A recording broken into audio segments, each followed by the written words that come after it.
देखी होगी धुरंधर, जिसे देखने के बाद आपके मन में भी एक न एक बार ऐसा भाव जरूर आया होगा कि मैं भी अपने देश के लिए रणवीर सिंह जैसा कुछ काम करूं। एंड जब भी बच्चा ग्रेड 10 से ग्रेड 11 में आता है तो वो एक टर्म को बहुत बार सुनता है जिसका नाम है एनडीए। आज की इस वीडियो में हम लोग बात करने वाले हैं एनडीए होता क्या है, कौन इस एग्जाम को दे सकता है, एंड एनडीए के बारे में सारी की सारी जानकारी हम आज की इस वीडियो में लेने वाले हैं। उसके अलावा कैसे आप ग्रेड 11 से ही इस एग्जाम की प्रिपरेशन स्टार्ट कर सकते हो। तो दोस्तों, एनडीए की अगर मैं बात करूं तो एनडीए की फुल फॉर्म होती है नेशनल डिफेंस एकेडमी, जिसके थ्रू आप लोग भारतीय सेना में एज एन ऑफिसर ज्वाइन कर सकते हो।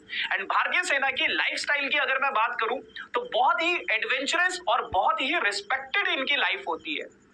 अगर आप इंडियन आर्म्ड फोर्सेस में जाते हो, चाहे वो आर्मी हो, नेवी हो या फिर एयरफोर्स हो, तो आपको लोग एक अलग नजर से देखते हैं। एंड बहुत सारे एस्पिरेंट्स, बहुत सारे बच्चों का ये सपना होता है कि मैं अपने देश के लिए कुछ करूं, मैं भारतीय सेना में एज एन ऑफिसर ज्वाइन करूं। तो बढ़ते आगे और जानने की कोशिश करते हैं सबसे पहले इसके बारे में कि एनडीए का जो एग्जाम होता है वो किस तरीके का होता है। अगर मैं इसके एग्जाम के पैटर्न की बात करूं तो एग्जाम दो तरीकों का होता है। पहला आप लोगों का होता है रिटन टेस्ट और दूसरा आप लोगों का होता है एसएसबी। रिटन टेस्ट की अगर मैं बात करूं तो आपके दो एग्जाम्स होते हैं। पहला एग्जाम होता है आप लोगों का मैथ्स का, जिसमें आपको 2.5 घंटे मिलते हैं।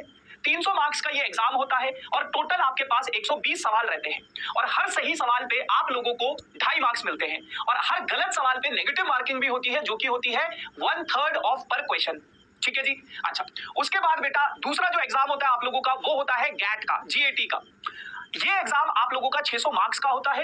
150 क्वेश्चन इसमें रहते हैं, जिसमें 50 क्वेश्चन सिर्फ और सिर्फ इंग्लिश के रहते हैं और बाकी के 100 क्वेश्चन आपके physics, chemistry, maths, biology, current affairs, आपके हिस्ट्री, पॉलिटिकल साइंस, ज्योग्राफी, सभी सब्जेक्ट्स के इसमें मिक्स्ड क्वेश्चन रहते हैं।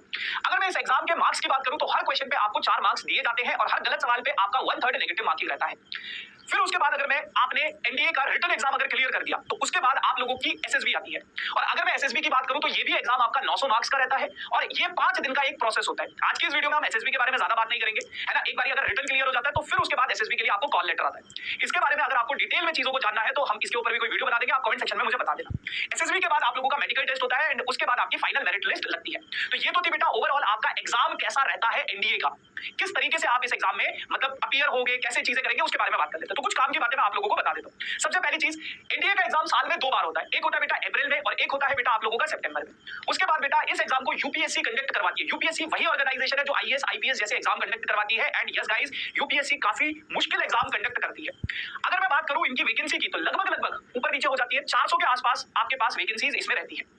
उसके अलावा अगर मैं एज लिमिट की बात करूं कि कौन कौन से बच्चे इस एग्जाम को दे सकते हैं, तो 16.5 साल से 19.5 साल के बीच